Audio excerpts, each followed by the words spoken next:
Hi guys, today I'll show you how to install Ultimaker Cura. First, open your browser and search for Ultimaker Cura.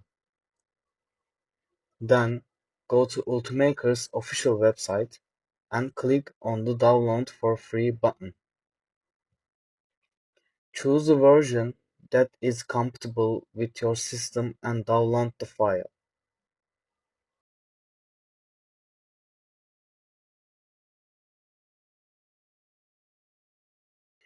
Once the file is downloaded, locate and open it.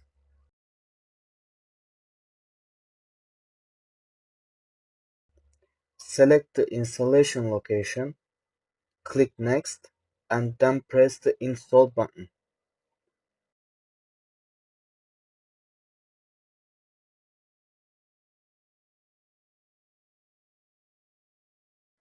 After the installation is complete, click Finish. In my case, the software opened directly as my printer was already recognized. However, once you configure your printer, you can start using Cura. Thanks for watching.